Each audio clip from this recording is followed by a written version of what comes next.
Today, we're diving deep into some really powerful verses from the 27th chapter of the Quran, Surah An-Naml. Now, we're not just here to retell the stories of Prophet Lot and Prophet Solomon. Instead, we're going to do a much deeper, more scholarly analysis. We're stepping into the world of tafsir, that's exegesis or interpretation, to really peel back the layers and uncover the legal, ethical, and theological ideas that are woven into these narratives. This is all about exploring the meaning one layer at a time. You know, one of the amazing things about the Quran is how it uses history.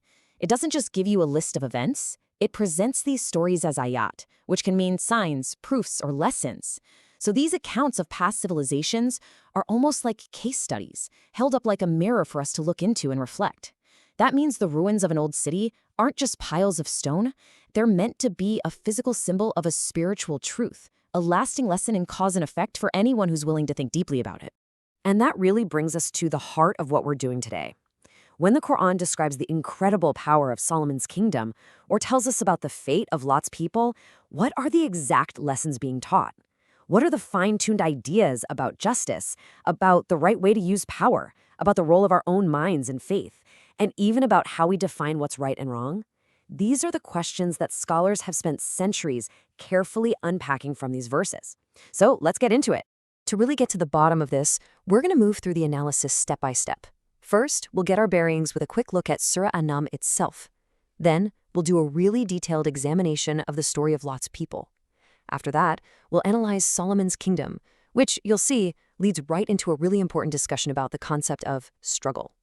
Then we'll look at how the scholars themselves figure all this out before we wrap it all up with the core lessons we can take away from this kind of deep dive. Okay, so our first deep dive is going to focus on verses 54 to 58 of Surah An-Naml, which tell the story of the Prophet Lot and his people. The source material here gives us a really meticulous breakdown of what their wrongdoing was, how they responded when they were warned, and the very structured, logical way the consequences unfolded. It wasn't random at all. So the whole thing kicks off with Prophet Lot confronting his people with two pretty powerful rhetorical questions. The first one, do you commit immorality while you are seeing? Points out that they weren't trying to hide what they were doing. It was out in the open for everyone to see. The second question gets more specific. Do you indeed approach men with desire instead of women? This highlights their actions as a turn away from the natural order of things. But his final statement is so important. He says they are a people behaving ignorantly. The word for ignorance here, jahil, doesn't mean they didn't know any better. It means a kind of willful, arrogant ignorance, rejecting a truth you already know. And this is where the scholarly detail gets really fascinating. The Arabic word used for their act is fahisha, which means something that's just outrageously immoral, something lewd and abominable. And that phrase, while you are seeing, is understood to mean this wasn't some private weakness. It was a defiant, public practice that had become the norm for their society. That's why Lot's accusation of jahil is so precise. This wasn't a sin committed out of weakness or a simple mistake. It was a conscious, deliberate choice against what they knew to be right, against divine guidance and the natural way of things. And you know how we know that for sure? By their response. Think about this. Their answer isn't, no, we don't do that, or trying to defend their actions. Not at all. Instead, they attack the messenger himself. And the reason for kicking him out is this complete reversal of morality. Indeed, they are people who keep themselves pure. I mean, the analysis here points out that this is the ultimate sign of a society that's just in a total moral freefall. Purity, piety, and following the natural order had literally become crimes. Goodness was now so offensive that the people who practiced it had to be exiled. It shows a worldview that had turned reality completely upside down. To really get the weight of what they were doing, we have to understand this core concept of zulm. Now, it's often translated as injustice or wrongdoing, but its root meaning is so much deeper. It means to put something where it doesn't belong, to take it out of its proper natural place. Theologically, the greatest zulm is putting creation at the same level as the creator. Socially, it's injustice. And morally, in this story, it's violating the fitrah, the natural disposition, the order of things that God established. So the point is, their actions weren't just seen as a sin, they were seen as an act of cosmic disorder, a rebellion against the very fabric of reality. This, of course, leads to the final outcome. And the analysis is so careful to show that divine justice is a process. It's not some random, angry event. It always starts with clear warnings from a prophet. People are given a choice. And it's only after they persistently and collectively reject that guidance that a consequence follows. And this story perfectly illustrates another core principle.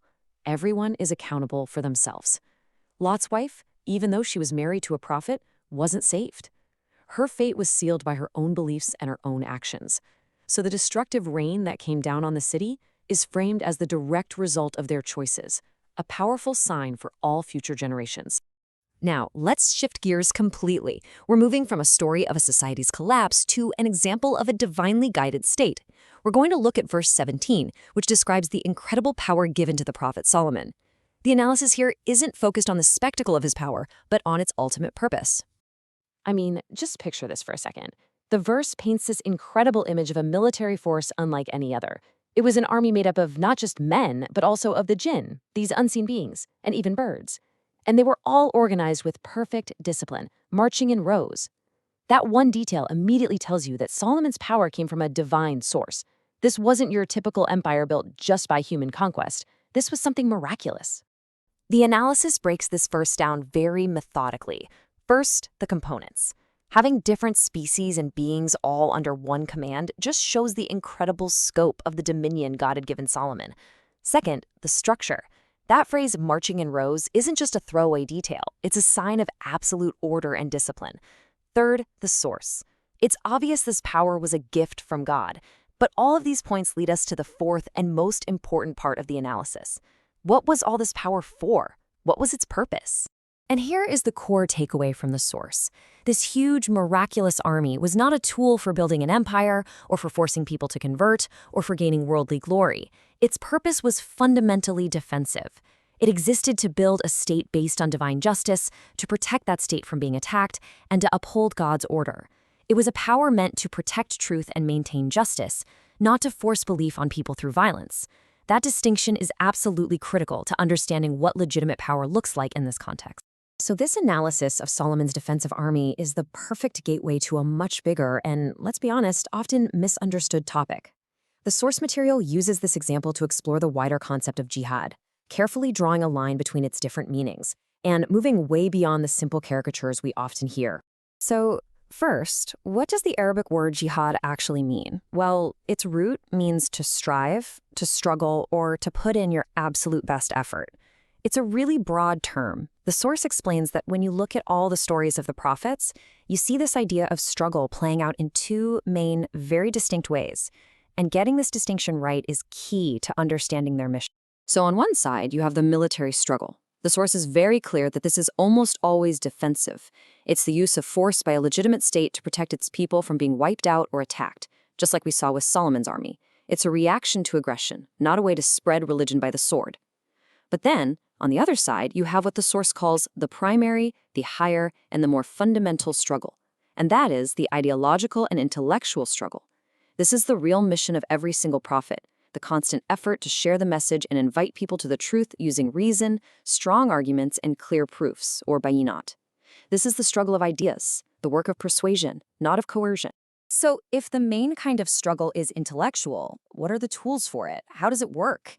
This brings us to the very process that gives us the kind of analysis we're talking about today. How do scholars engage in this intellectual struggle to pull these deep, nuanced meanings out of the holy texts? Well, the source explains that too. The key word here is ijtihad, and you might notice it sounds a lot like jihad. That's because it comes from the exact same root, JHD.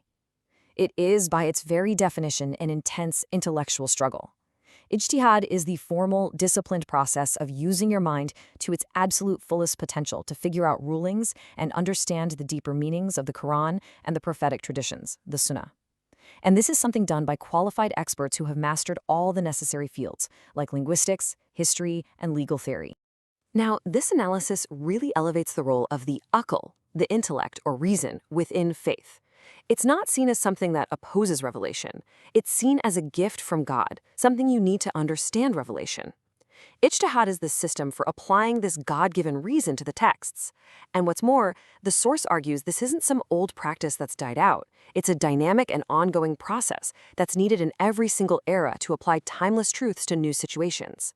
And that leads to a really powerful conclusion. True living faith requires tadabbur, deep, active thinking and reflection, not just blind, unthinking acceptance. All right, so we've journeyed through the details of justice and wrongdoing, the purpose of power, and the scholarly way of thinking. Now it's time to bring it all together. What are the big, overarching principles that this kind of detailed analysis gives us for today? We can really boil down everything we've talked about into a 3-layer model for reading the text. Step 1 is the narrative layer, the powerful stories themselves. But that's just the entry point. Step 2 is the analytical layer, where we pull out those timeless lessons about justice, power, and struggle. And step 3 is the methodological layer, understanding the intellectual tools like tafsir and ijtihad, which are the keys you need to unlock all that deeper meaning in the first place. So the bottom line is this. According to this whole line of reasoning, these stories in the Quran are not just dusty old tales. They are meant to be living signs, ayat. Their purpose isn't for us to just passively listen to them. It's for us to actively engage with them. They are designed to make us think, to challenge our assumptions, and to act as a moral and ethical compass that never stops being relevant, no matter who we are or when we live. And after this deep dive into just a handful of verses, we're left with a final, really profound question. We've seen how one verse can open up to reveal layers of history, ethics, law, and deep thought all woven together. If there's this much depth and complexity right here, it suggests the Quran isn't a book you just read once. It's a universe you explore. It suggests that the journey of understanding doesn't have an endpoint, but that it's a continuous, lifelong pursuit of knowledge and wisdom.